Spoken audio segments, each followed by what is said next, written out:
bring in your whatever, this is what we're going to use. And they buy, tape and glue and whatever, but the kids are making stuff. And lo and behold, after only a few months, discipline problems have gone down by 2/3. No one has transferred out of the school. No one.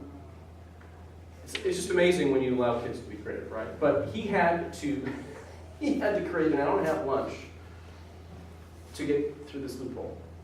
So I say, that's what works. Let's let kids have an elective. Yeah. I just wanted to say that they kids have to take remedial English. That even happens in college. We have to take a math, what is it, CSELM or something? We have to take a math and an English test to get in to the CSU system. And if you don't get a certain grade in math, even if you miss it by 1 point, you have to take a remedial math class here. And I know a couple of my friends had to take that class, and it's during marching band. So they can no longer, they're like non-music majors, they can no longer continue music because they're taking remedial math in college. Well, I could argue the other side of that as well. That if you have a degree, that you should have a certain level of competency in math and English. I had to take remedial math. I totally understand. Units, like they can't. That's when they have them. Unit is taking their music. Yeah, I know. They make them take it early on. Like we could take, like I know that I had to take one math class and I just kept making it go till my senior year, right? But they make them take it right away. Wow. Yeah, so it's it's an issue. It's an issue for sure.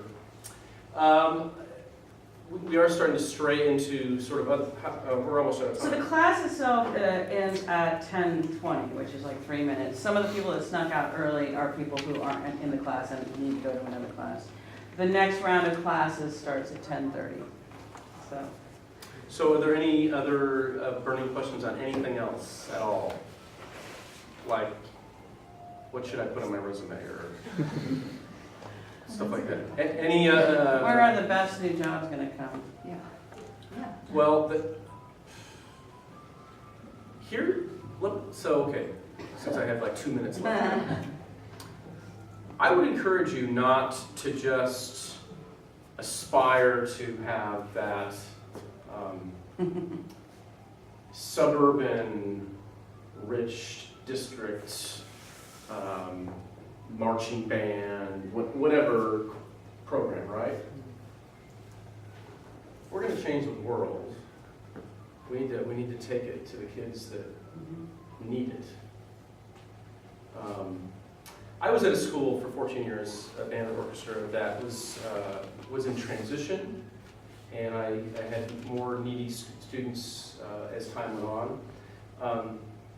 But if I were to go back in the classroom, which I fantasize about sometimes because I'm in administration and it's not as, I'm further away from the content and art than I would prefer on some days. But I would go into a district that the rewards would be tremendous. Not maybe financially. Oh, most districts pay about the same thing. I mean, there's some variance, but consider about where you can really make a difference and really make an impact in the community. Speaking of community, I don't think we as a profession put our kids out in the community as much as we should. I think that too many programs put their kids in front of an empty auditorium to do festival, where there's nobody there.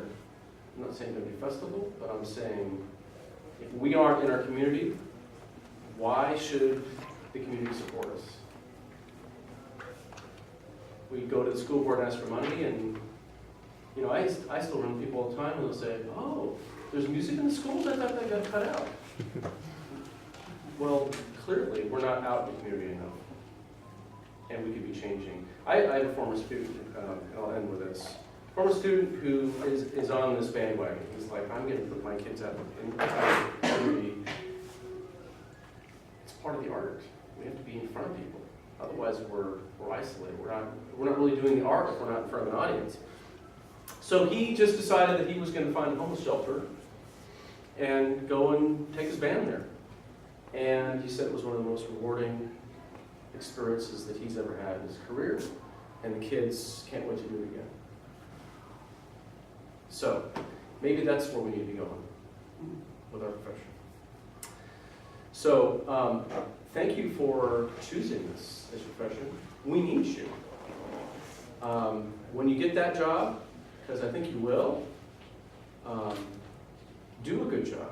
Give us a great a good rep. We want a good reputation, so we don't have to continue to fight the battle.